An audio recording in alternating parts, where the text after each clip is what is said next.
Hey, how's everyone doing today?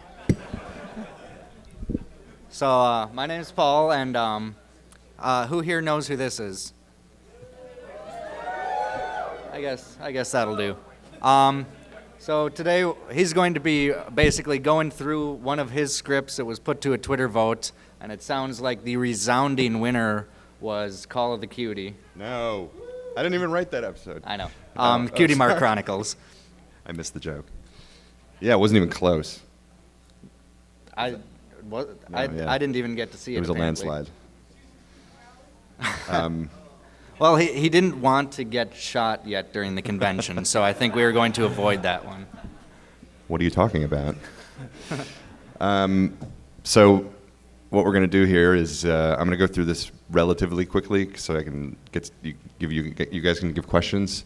My only request is that you don't take any pictures or video of what's over there. So I'm going to put scripts up and things like that, and I don't necessarily own them. So if you would please not take pictures of that, that would be cool. What's that? Yeah, no leaking scripts that are 3 or 4 years old. You never know, you know? So when I found out it was Cutie Mark Chronicles, that was obviously a long time ago, so I went back through all the old emails and everything and script drafts, and it was really fun and interesting because I found some stuff that I wasn't expecting about the development of the show. So it was my 3rd episode. So I'll just start with this. This is the Flash Sentry. It's not opening. Got it, okay. This is the premise for Cutie Mark Chronicles that I did not write. Lauren, Faust, or Rob Renzetti wrote it. I'm not sure who. You can see it's just this. It's a paragraph.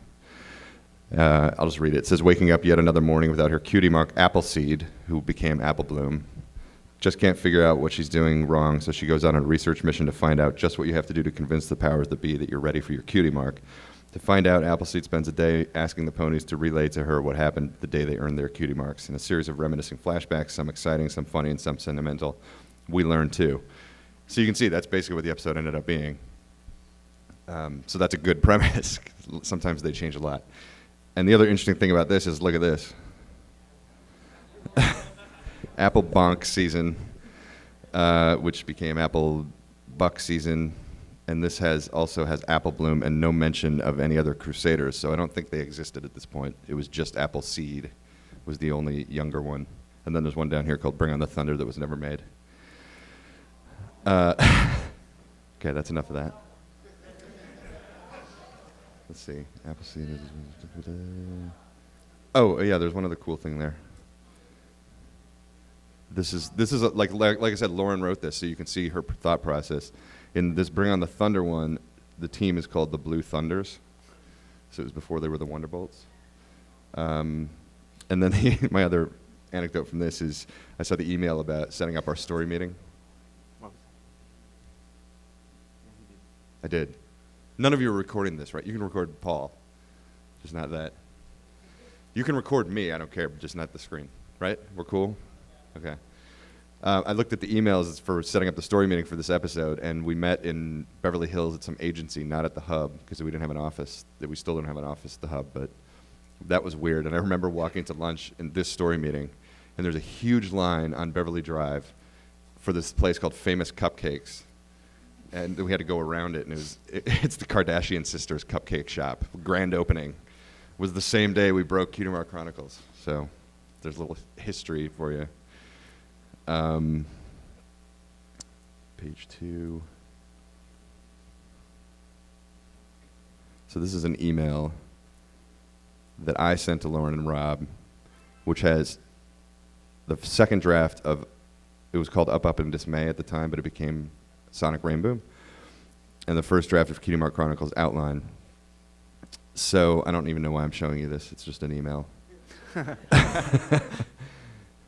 But you can kind of see how it goes. Like we have our story meeting, write the outline, and then I send it in, and I just made a couple notes to them about things I was or wasn't doing. And in Cutie Mark Chronicles, we didn't come up with a teaser, which is the minute or two before the opening titles. So when I left the meeting, I was like, oh, wait, we don't have a teaser. So I made one up, and it ended up being, I'll show you.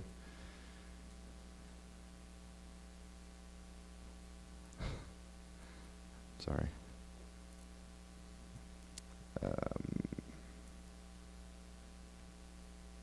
Here's the outline, my first outline draft. It ended up being tightrope walking, was what I came up with, and then it converted, obviously, into zip lining somewhere along the way. So an outline is just a regular Word document. It's like, it says teaser, you write the teaser, Act 1, et cetera, et cetera.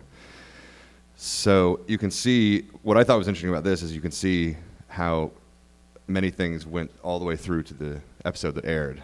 Like this Scootaloo insists they start with the coolest pony in Ponyville, Rainbow Dash. That thread of Scootaloo driving the Crusaders to try to find the story, or to try to find Rainbow Dash, that came in very early on, and that survived all the way through, which I thought was kind of interesting. And it's particularly for this episode, because most episodes have just a built-in motor of, in Sonic Rainboom, Rainbow Dash is nervous about the competition, and that kind of drives the story along. And this one doesn't have that. It's just, let's tell 6 stories. So that's what we came up with, is have Scootaloo pushing them through the story. And then in Applejack's story, she initially went to her aunt and uncle's in Philadelphia, which Lauren changed. I saw an email from her that she wanted to change it to Manhattan because it was more cosmopolitan, which is true. I like this line, so I highlighted it. The troughs are enormous, and so are the possibilities. I try to, when I do my outlines, I always try to put things in like that will make Lauren laugh, or Megan laugh, or Hasbro laugh, because then they don't notice like things they don't like. Like, that was a funny line. So then, okay, so this one I highlighted because it's actually really lazy writing. Applejack does her best to fit in, discussing her country accent with disguising her country accent with a posh one, and spending all her money on a designer saddle. It doesn't tell you what you're actually going to see, so it's really lazy. And if somebody gave me this outline to write, I would be really mad about that, because you don't know what the scene actually is. But I did this to myself, so. But that's something that's changed along the way. Like, I wouldn't write that paragraph now. I would actually write what you would see on the screen. Is this interesting to anybody? I feel like this is so boring. But the story's the same. Applejack goes to visit her aunt and uncle, realizes she belongs on the farm. This is a cool episode for me to look back at, because I was shocked how similar it was from the very beginning to what aired. That's not always the case. In fact, most of the time it's not the case. But this one, like Philly Fluttershy, has long legs. That made it through, obviously. Scootaloo's idolization of Rainbow Dash.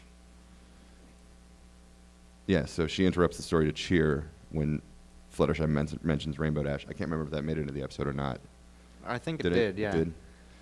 I'll show you later on. There's a note or an email from Rob or Lauren saying, we haven't really touched on Scootaloo's idolization of Rainbow Dash. So this was kind of the first time we did that, and they had me play it up even more. So adding things in like that. But you can see, like, along the way, just developing the show as we went. This is the 23rd episode of the season, and there was a lot of stuff that wasn't figured out, and we were just figuring out as we went. And it was just those sort of back and forth, like, so what do you think? Should we do this? Yeah, let's try that. And then it became canon. And here's the Act 1 break, and it's exactly what you see on the air. Fluttershy falls out of the clouds and is falling towards the earth. Fluttershy's song. She starts to sing a girly song about all these things she's never seen before. I can't believe I turned that in, but I did. But this works basically like it does in the episode. Then we're into Rarity. So this was I think, I may be wrong with this, I think this is a little bit different than what appeared in the episode. She's much more in tune with what they're going through, because she says, I studied, I designed my own things, but I still never got my cutie mark. So she was really in their mindset, and I think that changed a little bit, if I'm not mistaken, probably for time, because this episode is so jammed with stuff. Big Dumb Rock was right there in the outline. Spike reference. Okay, so here's a situation where it says she starts by levitating dragon eggs. When it's in parentheses, spike perhaps, that means I just kind of thought of that and threw it in to see if Lauren and Rob wanted to do it, and it made it in. So sometimes in an outline, when you're writing up the story beats, things occur to you, and it's like, oh, if she's going to do an egg, maybe we could introduce Spike there. And that made it all the way through. So it's for figuring out the episode, these outlines. Princess Celestia, School for Gifted Young Unicorns was very early on. And that became an X-Men reference, I guess. I don't know X-Men, so that wasn't me. That was either Lauren or Rob who did that. Act 2 break is exactly the same as what airs. Okay, so the Rock Farm is one thing I will take a lot of credit for. Like, that was my idea.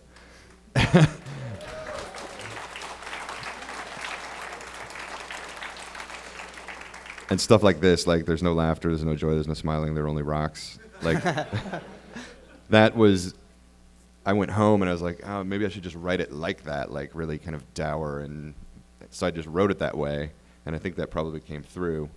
Yeah, I think the script is that exactly. Yeah. Yes, yeah, it's crazy how some of these lines of dialogue made it through so many stages to be exactly what came. Pinkie Pie's look, this unruly mane she has, was pretty early on in the show, or is that what it's going for? Yeah. Yeah, and then her mother painfully brushes it out. That didn't get in, but you get the idea. So that story changed very little. This is all exactly what aired. Okay, so yeah, here you go. So at first Pinkie is worried that her plan backfired, but then slowly the corners of their mouths start to turn upward in the faintest hint of smiles. Just like that, by providing joy to others, Pinkie's cutie mark appears. Like, that's exactly what aired. You're going to hear me say that a lot because it blew my mind that it was so close. I couldn't believe it. The ponies all hug and share a dorky, heartfelt moment, realizing for the first time that they've had a special connection since before they met. Again, I can't believe I turned that in, but I'm sure Lauren read that and laughed and was like, yeah, okay, that's the spirit of it. And then here's the letter to Celestia here at the end. And it's you can read it yourselves. It's really similar to what it ended up being. So this was a highly successful story meeting, I would say, because we go into the room, Lauren, Rob, and I go into the room, break down the story into the acts. I leave with a little stack of index cards, and then I write this document. And the fact that it's so close to what the episode ended up being is amazing and just shows how good that meeting was. So there's the outline. Let's go back to the emails. So I turn that in to Lauren and Rob. They give me a few notes, and then they turn it into Hasbro. And here's... okay, so this is my pass on the outline after I got Lauren and Rob's notes before Hasbro has seen it. So they were worried about, you can see where it says on the top, here's pass 2, not sure if this teaser works either, but I think it addresses S&P, that's standards and practices. And they were concerned about the Crusaders tightrope walking and falling off a cliff being imitatable by kids. So they didn't want to do that. So it got switched to zip lining, and they had helmets and the whole works, and that was the idea, was to address S&P. And then I thought this was super interesting. So you can see this is dated February 25th of 2010. And this is, like I said, this is the 23rd episode of the season. And they had told me to call out what their specific cutie marks are throughout the outline. And you can see I put in what I think they are, but I'm not sure if some of them have changed, so definitely double check this. We didn't know what the cutie marks were. The cutie marks weren't finalized by episode 23. I didn't know what they were. This is my third episode, and I didn't know what the cutie marks of the main 6 were. So that was something Lauren was working on the art side. I just thought that was fascinating. It was so far along, and something that basic to the show, we didn't really know. So there's that one. So I turned in the second outline. They sent it to Hasbro, and then the next thing that comes, page 5. So this is what it looks like when I get Lauren and Rob's notes. Sorry. It comes with all this stuff here on the side. This is where they put their notes in. And it's called Track Changes. It's really a horrible program. It's really hard to read. But you can see Rob's notes are here in green and Lauren's are here in blue. And you can see they say way too dangerous for Hasbro to approve, imitatable. So you can see the three of us are figuring out over here how we're going to handle it. It's like a conversation that we have through this document. And this was kind of a funny thing that Lauren made a note here. They should be her aunt and uncle orange, apples and oranges, or is that too silly? So she just came up with this idea when she was reading the outline, and then that made it into the show. But she can do that 'cause she created it, so she can be like, ooh, let's do the oranges, and then boom, it's canon.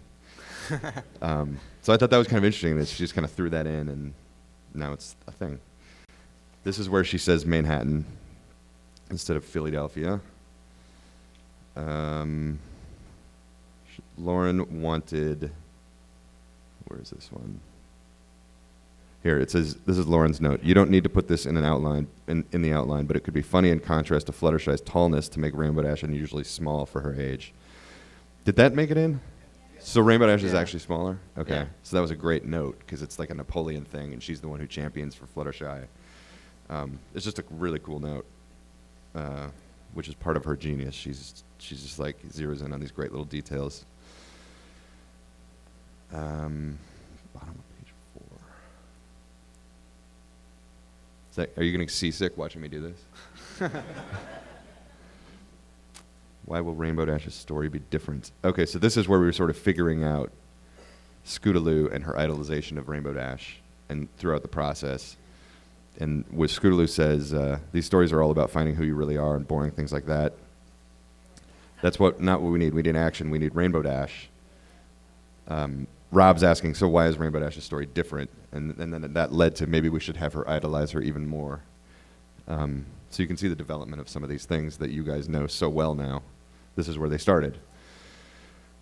There's a Lauren note here I liked. Oh, Lauren's note. So there's no laughter, no joy, no smiling, only rocks. Lauren's note was ha ha ha with 4 exclamation points. So I was like, yes. That's always a great note to get. She doesn't do that very often, so I was like, cool. And then I had this paragraph here where Pinky's a sad, bored little filly. Her only friends are the little rock men she makes when she's working in the fields. One day she even makes a whole village of rock men, and they live in little rock houses. And then Scootaloo cuts her off and says, wait a minute. And Rob liked it, but it didn't make it into the show. So, yeah, deleted scene. And then my final thing on this is Lauren made a note here at the end where it gets really sappy. She wanted me to undercut the sappiness. If we treat this as narration over some girly, sappy visuals of rainbows, it might be funny to hear out of nowhere Scootaloo all grossed out, smashing the sappiness again. So it was Lauren's idea to undercut that sap. I always thought it was my idea, but it was her idea. But it was really smart, because the ending of this episode is so sappy and so cheesy and so horrible, but great. And so it was her idea to just undercut that with Scootaloo. And then Spike does the same thing. Gross, when did you become so cheesy? Twilight says, just write it, Spike. It's the same thing. You can go to the really cheesy place and mean it if you undercut it with a joke, is the idea. And that's another smart Lauren thing. So here's another email. After I submitted that draft to Lauren and Rob, they submit it to Hasbro. Hasbro reads it. And then I get this email from Rob. It's just got a couple tiny little notes, some concern that Scootaloo's negative reaction at the end might seem too sour, but we didn't end up changing it, and then cleared to go to script. So then I take these tiny little notes, and I write the 34, whatever it ended up being, page script off that outline. So we'll look at the script now. This is the first draft of the script. So the process is basically, can you see that? Yeah. The process is basically you write one outline, various versions, then you write a first draft of the script, get your notes, second draft of the script, get your notes, and what's called a polish, and that's just the very last things. So you're generally writing 3 versions. So this is my first draft. And you can see in this little scene here that Scootaloo, even from the beginning, was the thrill seeker of the group. And I have a Dickens reference here that I don't think made it into the show, did it? Was that line in the show? So I put in a Dickens reference, and it got cut, unfortunately.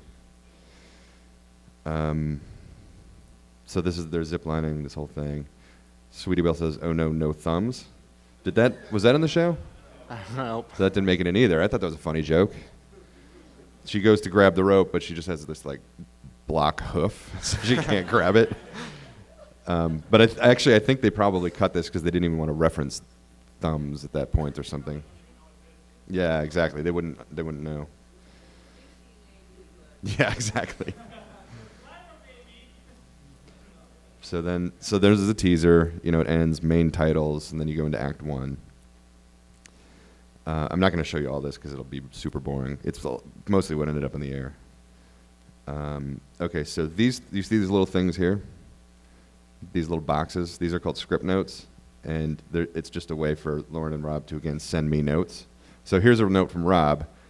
So it says, Applejack gallops up next to them. She's in hot pursuit of some apple thief rabbits. And Rob says, should Fluttershy's rabbit Angel be among them, Lauren? And Lauren says, yes, he'd be the ringleader.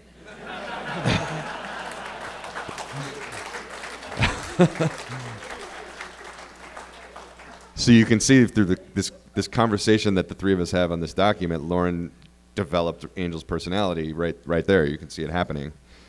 That carries on through the show. So page 4.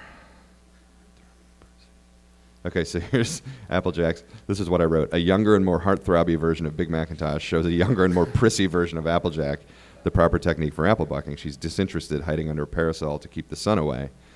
So that wasn't in the show, right? No. So she was much more like Rarity before she went away and got her cutie mark, which I thought was kind of interesting. I'm sure it got cut for time, but I didn't remember making her basically Rarity.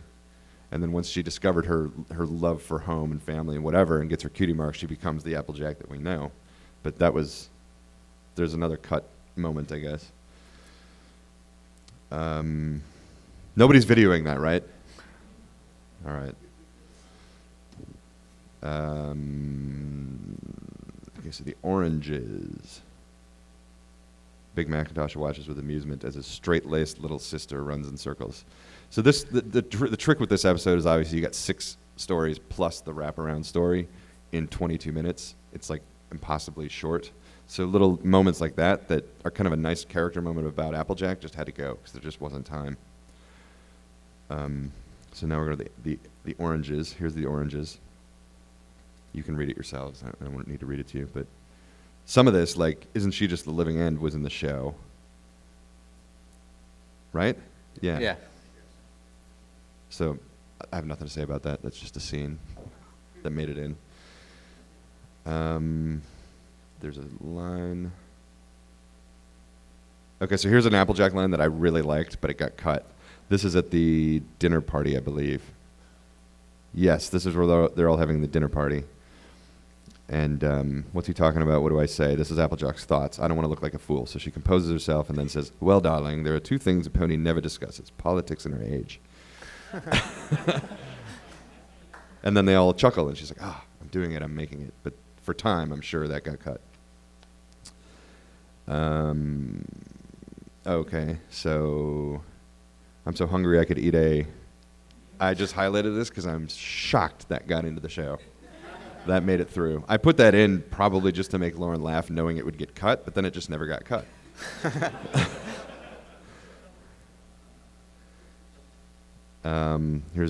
So by the time it went from premise to this script, it had changed to apple bucking instead of apple bonging or whatever it was. So this, I don't know if you were at the earlier panel I did with Michelle and Andrea, but this came up. Pegasus Bully number 1. This is in the Fluttershy story. So he has a name, I believe, but this is how we write background ponies. You know, background pony 1, incidental pony 1, Pegasus Bully 1. We don't give them names or personalities. That's all you guys. You guys do that. Yay, bronies. This is just something, this is sort of like what I like to do in my writing in general, not just pony, but anything I write. So when Rainbow Dash is getting ready to race them, she says, the atmosphere is electric, like a James Dean style street race. Like, it's such a shorthand, you all know what that means, right? Yeah. It's such a shorthand, easy way to get that image into somebody's head, and I love doing that, when I'm writing scripts. It's the easiest way to get somebody to visualize what you're trying to visualize, is just to reference something iconic like that. So there you go. There it is there. So this line here, you're going down in history maybe, see you boys at the finish line. went through basically unchanged, you know.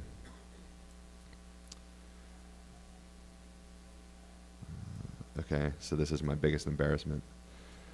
This Fluttershy song, like the worst lyrics ever written. This is the first song I ever wrote, and it's just awful. But you can, so this shows you how we write a song. When you do a sound effect or anything that's auditory, you put it in these little things. So strings come up as a musical number begins, and the butterfly leads a guided tour of the sun-kissed meadow. You put in your lyrics like this. I always do them in italics. I know a lot of people don't. And I do these little line breaks. A lot of people don't do that either. To me, it reads more like a song if you see it like that. But you can see, like, the lyrics are basically the same horrible lyrics that I wrote. That's right. The spirit of them is nice. They're just not particularly elegant.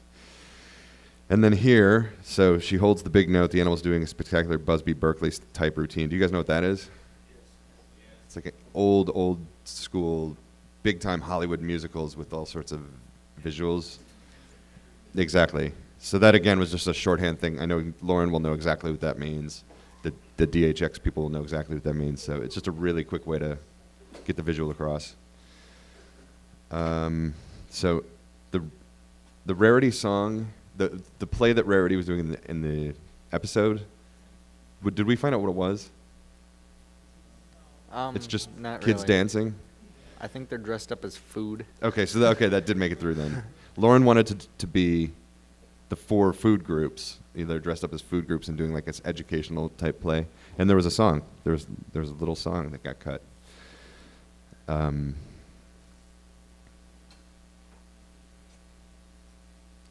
song about food groups. Okay, so then Scootaloo. So here's Scootaloo's line. These stories aren't about getting us any closer to our cutie marks. And you can see like that made it pretty much all the way through. But this, I wanted to show you this because this is an example of using cutting to make a joke where there isn't a joke. So they're in the boutique. They're covered in fabric. She says this line, and then you just cut immediately to Twilight talking and telling her story. So, you know, you can make a joke out of absence of things. You know what I mean? You go straight to the next scene without showing them getting to her and that whole thing, and then all of a sudden it's a joke. So that's how you use a cut as a gag. And I thought this was kind of interesting when Celestia's doing the Summer Sun. Again, I was like making this up as I go, like, does Lauren want it like this or like this? So I put her in ceremonial garb. And I don't know what that means, but apparently she had some sort of royal thing that she would wear. But I think that got cut, right? Yeah. She's just normal Celestia. So here we go. The princess summons everything she's got, sweating and exerting herself, focusing the glowing energy into the tip of her horn. The crowd is oohing and eyeing.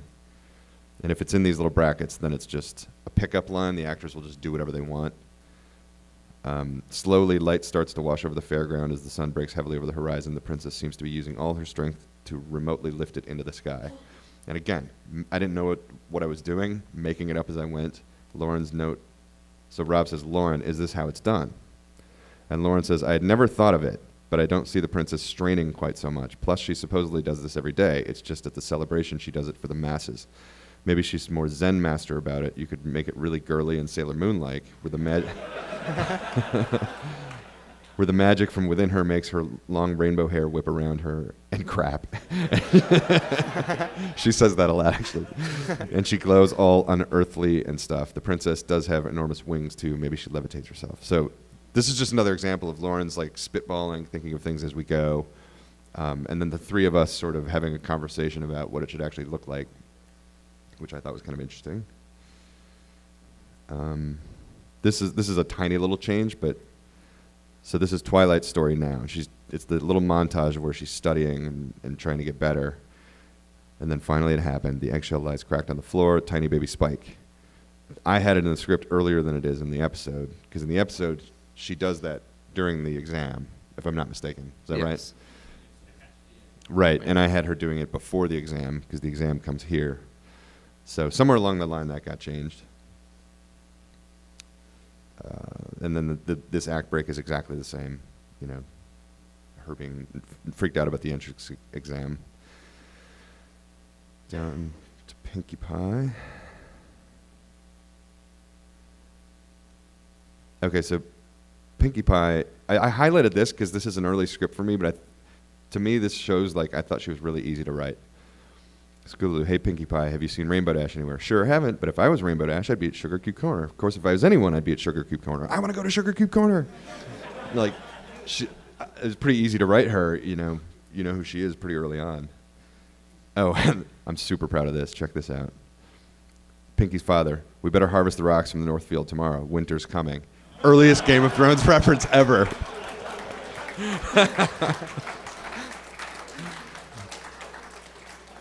I'm the first one. So here's the rock men. They were in the script. My only friends were the rock men. They were such nice gentlemen. They lived in little rock houses and had little rock dogs. Scootaloo, wait a minute. The note, with no humans in the world, should they be rock ponies? So you can see they were really conscious of not having any human elements at all. And then we did switch it to rock ponies and then just cut it all together for time, I'm sure.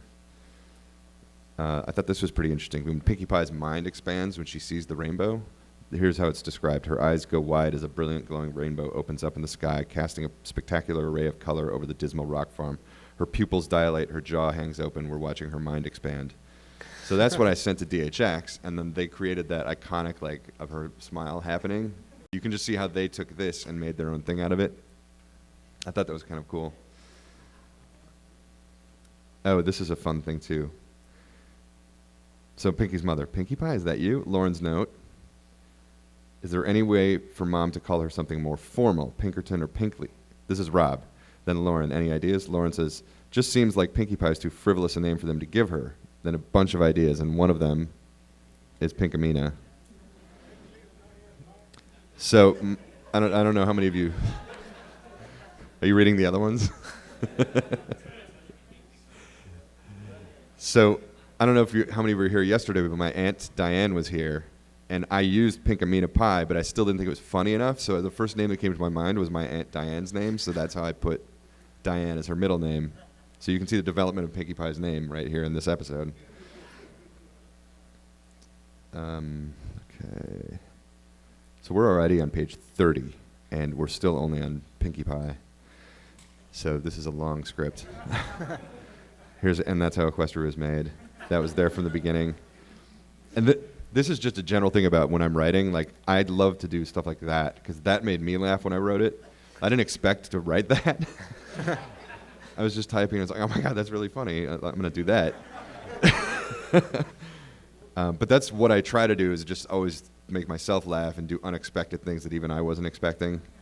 And that's one of them right there. And then the last thing on this first draft is down here. This is uncanny. So you guys took this as another X-Men reference, right? Because he was at the school. Totally unintentional. There it is in the script. I don't know anything about X-Men, so I put it in there, but it wasn't necessarily a reference. Maybe Lauren thought it was and changed the name of the school to match that or something, but yeah, happy accident. It wasn't intentional. So that's the first draft, and it goes all the way down to 36, which is, I don't know why there's no D. That's my... That's my trademark. I never put a D on the end. But 36 is a crazy amount of pages. Most of the scripts I turn in, I try to get 30. And I'm sure DHX got this and was like, oh my God, what are we going to do? This is so long. But what can you do? There's a ton of stories in this episode. Don't save. So that's the first draft. I send that in. Actually, that's the first draft with Rob and Lauren's notes. So they've already made their notes. I go through their notes then and do another draft. And then that goes to Hasbro. I have another email here. This was my submission of the draft to them. Oh, I love this. Hey guys, here's the first draft. One caveat. I didn't actually do the network note with a little exclamation point. So they wanted to come back out of the stories to go back to the Cutie Mark Crusaders before we went to the commercials. And it says here that I tried to do it, but it just didn't seem to work. It took kind of some of the drama out. It was a hard episode anyways, because when Fluttershy is falling out of the clouds, nobody in the world thinks she's actually going to die. So there's not really any drama there. And you want to end the acts on some note of drama. but coming back to the Crusaders was even less drama. So I just didn't do it and explained why, and then the network's like, okay, that makes sense. So that's just an example of how they give a note, we try it, if it works, it works, if it doesn't, you just say why it doesn't work. So that's that. So then I've submitted it to them. Almost done, and then we can get some questions.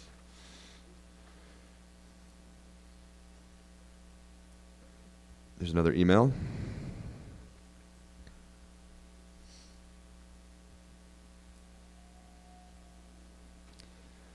So this is me doing the notes.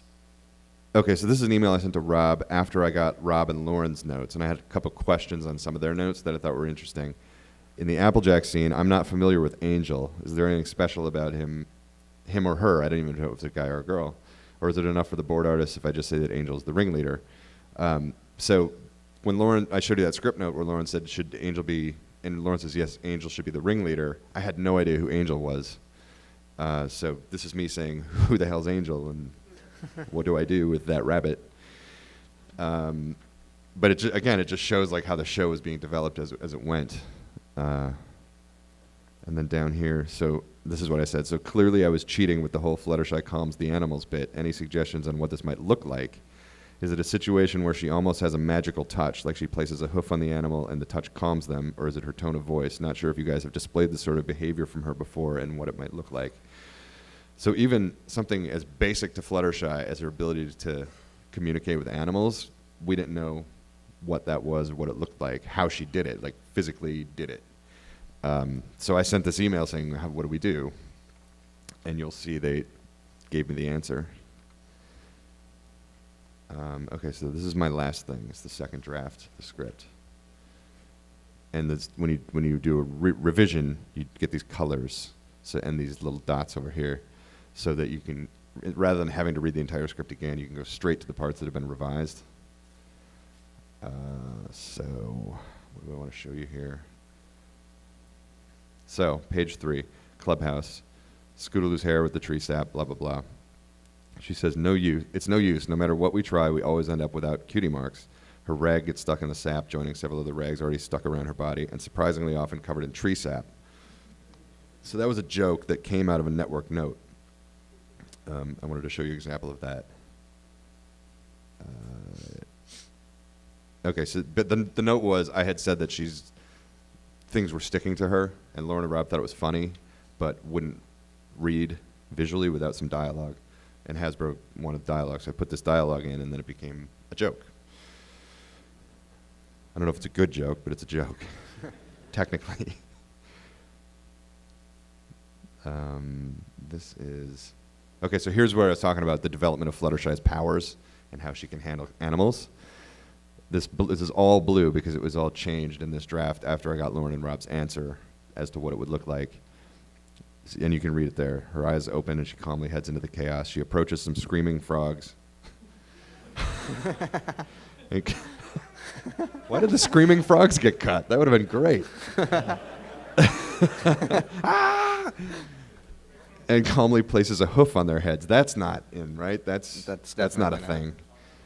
She leans in close and whispers to them. Almost immediately, they calm down and resume their tranquil croaking. Staying cool, she makes her way through the meadow, spreading peacefulness. The touch of her hoof settles the birds down. The serenity of her whispers settles the bees down. Every animal she comes in contact with responds instantly to her almost magical power. So that was the first draft of Fluttershy's powers. And it changed again from this to getting rid of the physical touch part of it. And it's just her nature that calms them. That became her part of her personality. Here's a rarity line that got cut that I was bummed about. So they're singing, come on, more sappy singing? It's not about the singing, darling. It's about the fashion. I love that line. That got cut.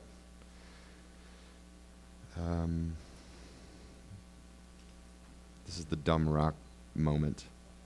Oh, okay, so this dumb rock gag came out of a note from either Lauren and Rob or Hasbro to play up the drama before revealing that it was just a rock. So you can see the wind gusts as she tentatively navigates the rocky ground. And she's like, my destiny. The music swells dramatically. It leads her straight to a giant rock, record scratch, like a rock, that's my destiny. What's your problem, horn? So then you can see all that. So there you go, another note that turned into a pretty funny gag and made something that was a little boring better. Notes aren't always bad. They're mostly bad, but they're not always bad.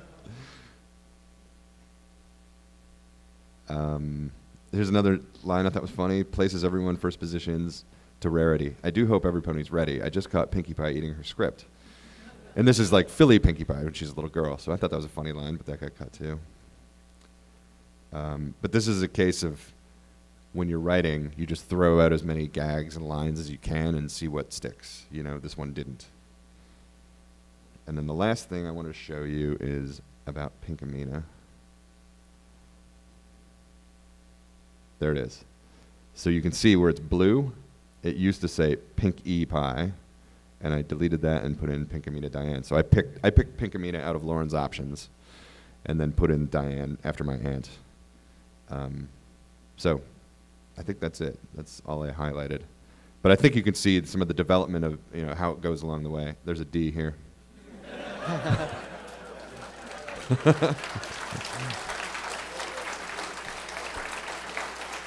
But the other insane thing is this is 39 pages. I mean, that's shocking. That's a quarter too big. But yeah, you can see like this one didn't change all that much as much of as a lot of other ones do. But you can see like some of the fundamental things about the characters being developed as we went and things like that. So I don't know. And if I'm not mistaken, you said after this script, was it this one that got you a page limit imposed upon you? Yeah, I think it was. Yeah. So does your aunt know that she's referenced in the show? I told her yesterday. Yeah, I told her for the first time. For the first time. Yeah. So. What's that? Oh, she loved it. She loved it. I tried to find some piece of merchandise that had it on it, but I couldn't. So I guess if we want to start questions, probably same way as usual with lines on the walls, if anyone has anything. We got mics. I'm just going to leave Flash's eyes up there for you all, looking down on you. We need to do a little bit more with his eyebrows. Should we start? Let's start over here. Yeah. Oh, wait. Do it. Yeah, you do it. This little girl. Do we have mics for? There we go. Mics are coming. I hope that wasn't super boring. Okay, good. It's like really specific detail stuff.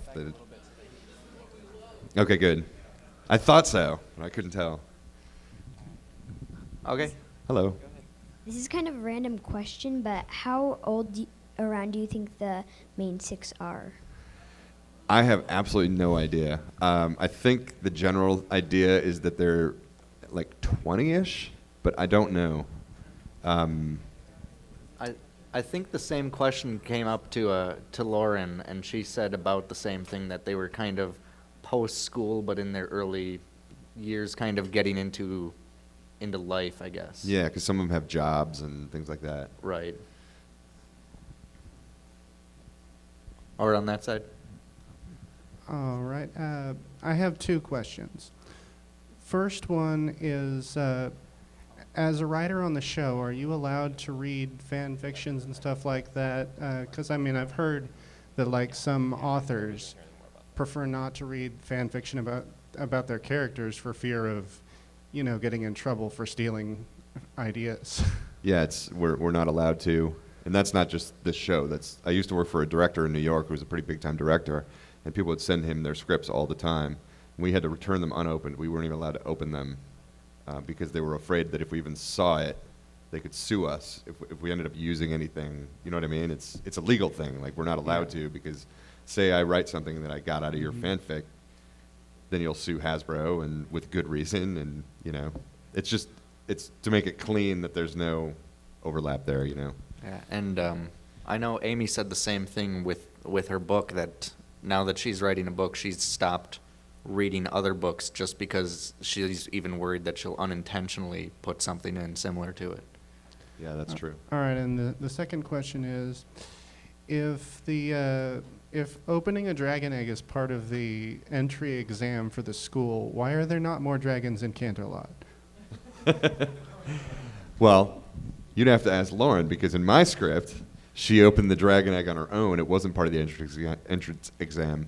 So somebody else changed that to be part of the entrance exam, not me. I'm not going to take the blame for that. That's Lauren's fault. All right, so love this presentation so far. You skipped kind of quickly over the big reveal of this episode where we find out that the same sonic rainbow connected the cutie marks of all the main 6 characters. Right. So was that your idea or Rob's or Lauren's? And it seems like it's pretty significant. Like, how is it that they're connected? Destiny's a big theme in the program.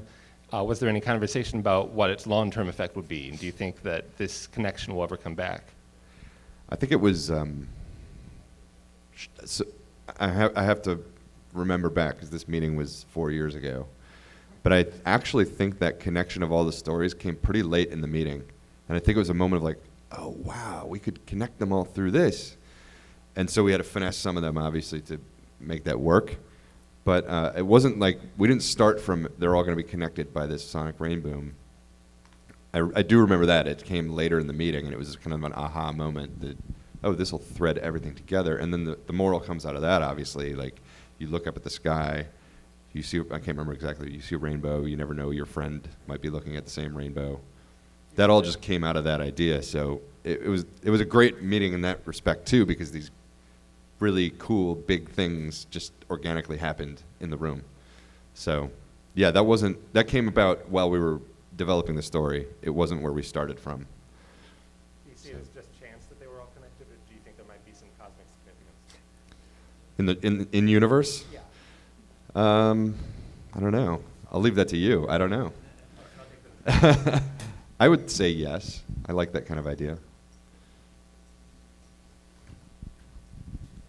Okay, back when this episode was first being teased on the Hub Network, Hasbro had this whole thing like you decide how Rainbow Dash got her cutie mark, and they had a vote and like 3 different options as to how she would have got her cutie mark. Really? Yes. So was that whole thing just bogus, or was there actually 3 different versions of the script for Rainbow Dash's cutie mark that you had to write? There were not. No, this is the first I'm hearing of that. Do you remember what they were? One of them involved a magic stone, if I remember right. Wow. And I think the other one involved like water or something. It's been 3 years or somewhat, but That's yeah. the first I've heard of that. I didn't know that. Oh yeah, it was a commercial and it was a big hype, and they were like, yeah, go to thehubnetwork.com and vote for how Rainbow Dash gets her cutie mark. I do know those things are generally legit because I wrote an episode of Foster's Home for Imaginary Friends. First time I met Lauren, excuse me, and my episode had 2 I had to write 2 endings because it had it tied in with the Olympics. And they wanted everybody to vote who wins this race, Mac or Blue. So people would go on the website and vote, and I actually wrote both endings to that. So those polls, I think, generally are legit. I don't know about this one. I was a little skeptical because they were already showing clips of the episode. Yeah, then it's definitely not. I was going to say, is there any hint that maybe Lauren was trying to change it? Like, can we throw water skiing into the episode somehow? She never mentioned water. Hello. Hey. So I had a question. Is there any time where you just work really hard on a script and just write everything absolutely out, and then for whatever reason, it just gets completely scrapped? Yeah, it happens not often, but I had a season 5 episode that I wrote the whole script and they killed it. I'm so sorry. I know. I just don't understand why. And Magical Mystery Cure was radically altered after I turned in my last draft. So it happens, Well, I'd Yeah, like to know they what put it was wings about. in. I was but, like, one last thing. But it happens all the time. In fact, it happens less on this show than it does on a lot of other shows. that's cool. And one other thing is my older brother's name is actually Mitchell, so that's pretty cool too. Nice. I just want to know what your opinion was on making a gender swap episode. Didn't we do that in That was Magic Duel? Yeah. I don't know. I mean, there'd have to be a good reason for it, I guess. I don't know. I guess we've never thought about it. I'm sure there's a way to do it and have it be good, but never really thought of it, I guess. Did that already. My script for that was centered around Pandora's box, and Celestia had sent Twilight this crate of materials saying, you know, you're ready, you've advanced now to more advanced, you're ready for more advanced magic. I'm sending you this crate. I'm going to come over there next week, and I'm going to show all this stuff to you, and I'm going to introduce you to the next level of magic. And Twilight's like, I can't see her with this crate without looking, so she opens the box. It's Pandora's box. And she's looking through the stuff, and then she casts this spell. And so the whole episode was Pandora's box. The Act 1 break, she does this, and she says, Spike, you got to send a letter to Celestia. Tell her what I did. He sends the letter. Letter comes back from Celestia, and it says, my faithful student, Twilight Sparkle, what have you done? Act break. And to me, that was big, because that's like, oh, wow, even Celestia can't fix this. Like, that's a problem. But it got changed, so. Thank you so much. And the other cool thing was, she doesn't recite this poem spell. I didn't have her saying anything out loud. There was a book, and the words, when she actually rewrites the spell at the end and fixes the problem, the words like lifted up and started to rearrange and then settled back down on the page. Super cool visual. Cut. Thank you so much for sharing your process. My God, this is a nice microphone. I'm really curious. It is, isn't it? This is awesome. I'm curious what you're using as a tool here. What is this? Yeah. This is Final Draft. Thank you. It's right here. And in season 3, sorry for asking, were you intentionally referencing Joseph Campbell at the end of the series with Twilight ending a hero's journey? I mean, sort of. I love him and his work, and it's just in your brain. And you know, I think all stories have some of that in them, anyways. So probably subconsciously, yes, I would say so. It was beautifully played. Oh, thanks. Thank you. What is the most dramatic changes to one of your scripts?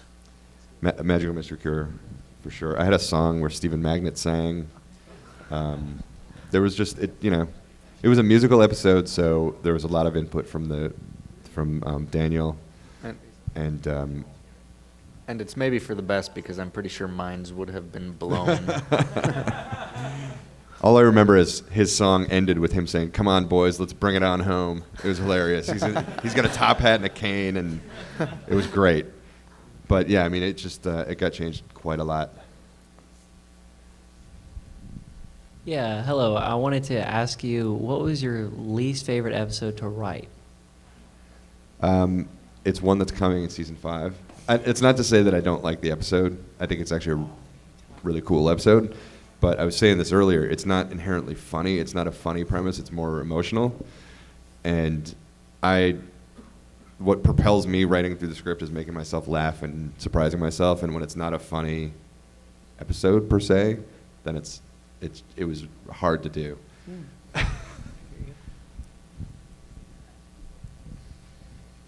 So when you create a script, how much corporate meddling, or, well, that... You mean input? Yeah, how much corporate, how much corporate input is used when you're creating these scripts? Well, I think I showed you that. It's every stage goes to Hasbro. First it goes to the story editors. And how much do they typically edit on a regular basis? Well, you can see on this one, not very much. I showed you the premise and the outline, and it's pretty close to what aired. Other episodes change a lot more. It just depends. Other episodes change to the point where they don't exist anymore. You know what I mean? Like, my vision for it just doesn't match with what they want to do, and then it's gone. And that's true of any show, any network, not just animation, any movie, any kind of media like that. They own the property, They own the characters. It's their show. So, They have every right to give you notes. All right, this is my question. If you could take one character of your creation and put them into the show, who and what would they be? Of my creation?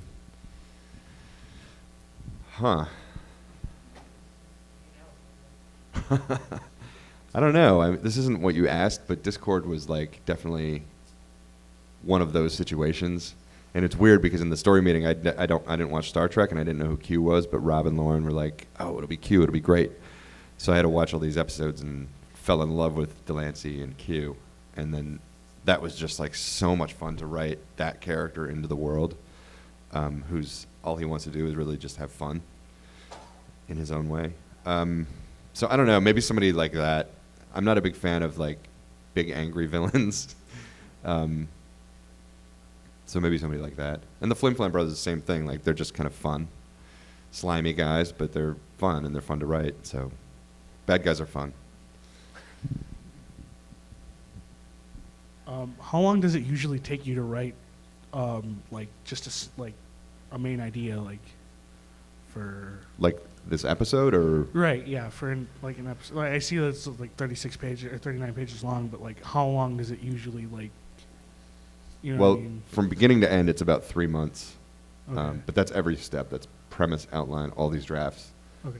Like if I was going to sit down and write this draft, it would depend how distracted I was, how much Twitter was going on. Yeah. But I would shoot for an act a day, so 10 pages a day. Yeah. Because after a while, your brain stops doing Right. fun things. Right. So. Oh, and also, have you been asked to brainstorm ideas for the Cutie Mark Crusaders? What'd you say? Like, for the Cutie Mark Crusaders, have you been asked to brainstorm the ideas for the Cutie Marks? For when they get their cutie marks? Yeah. If they get their cutie marks? Right, yeah. I haven't been asked to, no. Oh, okay. I don't know if anybody else has. I don't think they should ever get them. I think they should get wings and horns and not cutie marks.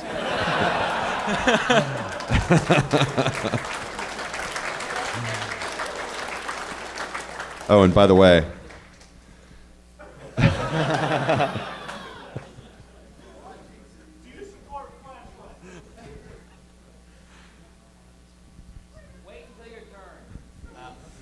Hello. People keep asking how old you think X character is, but obviously that has to be fluid. So instead, I'll ask this: how much younger is Spike compared to the main six? Oh man, I have no idea. I always I try to explain it away to myself as it's like pony years, like dog years. It's an alternate universe. It's not our world, so it would only make sense that their years aren't the same as ours. Right. How much younger is Spike than the main six? Or It's fascinating because I have no idea, but Amy has a very clear idea that he's much younger, and they do call him a baby dragon. Well, but if dragons live to be like 10,000 years old, then maybe he's 5,000 years old and he's still a baby dragon. I don't know. I don't know. Right. I was thinking, how old was Twilight when he was hatched? There you go. There's Right. Yeah. You have to subtract the moons.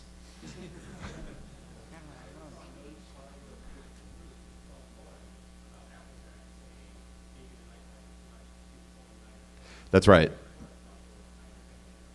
Yes, that's right. He's saying that there's a script note in this document where, what was it? Something was happening at night? There's a party at night? Oh, yeah, okay, in Manhattan. Applejack would have been too young to be out so late. So, yeah, she was a kid. So if Hasbro, DHX, all those guys decided to make hour-long episodes instead, would you prefer to write those or the same 22-minute ones? 22. The 22-minute episode has 2 commercial breaks. It's 3 acts. It's just a natural way to tell a story. Return of Harmony was really hard because it was 6 acts, and I'd never done that before. And it's a completely different thing, and it's more complex. And I don't like it as much. I like the half hour. It's nice to have boundaries. It's nice to have frameworks that you have to work in. So I like the half hour. Way better than, I've worked on a bunch of shows that are 11-minute. I don't like those at all. I much prefer these half-hour ones. I saw there was a note in the script there right after Pinkie Pie tells her story. And it's like, next, I'm going to tell you how I got my cutie mark. Yeah. I'm a little not sure what's implied. Did she just fabricate a story or whatever? And I saw there's a note on there. I'm interested what was said there. Is it this draft? That was just a gag. Yeah, here it is.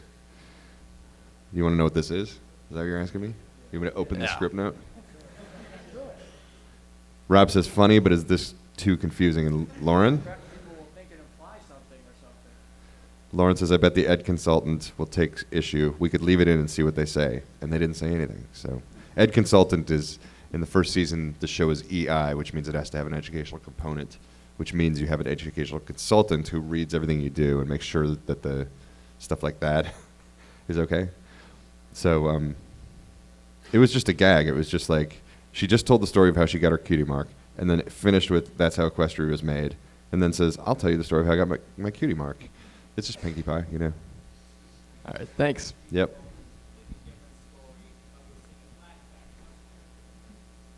What's that?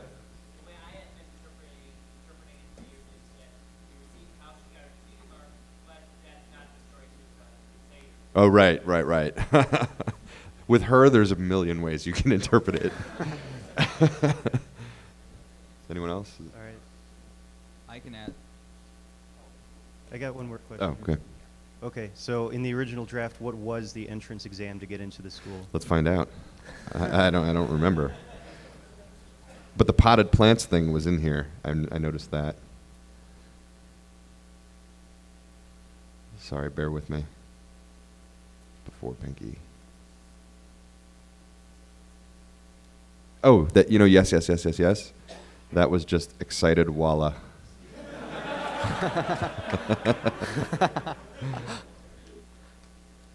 Okay, so here it is. Lecture hall. Twilight with the parents. Spike's already a baby. So I'm reading this as you are.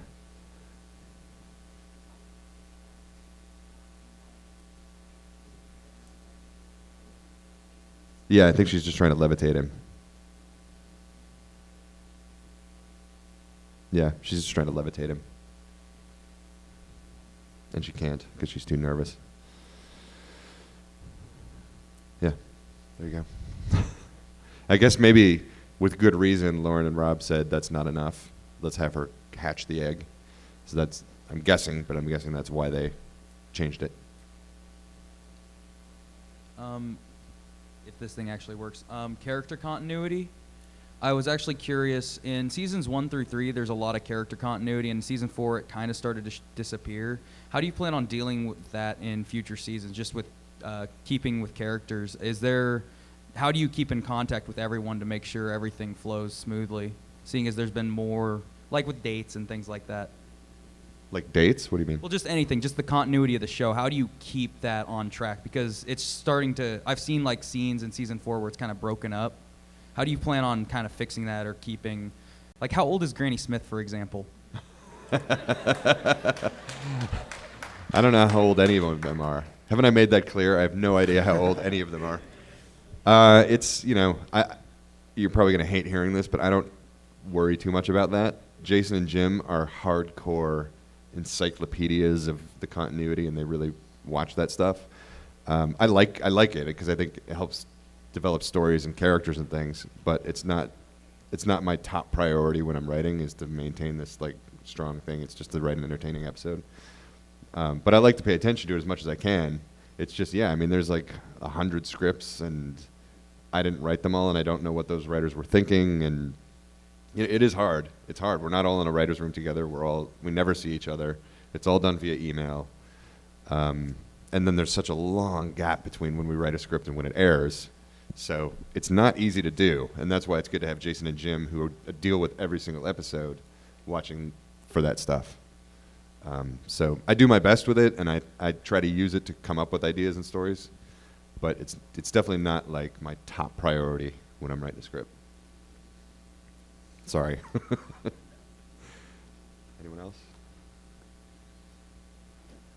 You got one more? Okay. And this will be the last question. If you could rewrite any of the episodes done by the other writers, or any one of those That's a nasty episodes, question. which one would you rewrite? Ah, that's just wrong. Wow. That's a lot of episodes, too. Maybe... Okay, so... Not that there's anything wrong with this episode, but just because I think this would be a fun story to be able to write. I guess Apple Family Reunion comes to the top of my head. That would be super fun to write from scratch if I was going to do that. Again, not there's anything wrong with what Cindy did, but I would love to write her family and her reunion and like what happens there. That seems like a fun one, I guess. I've never thought of it before. So, there you have it. Yeah, thanks guys. Thanks for coming in.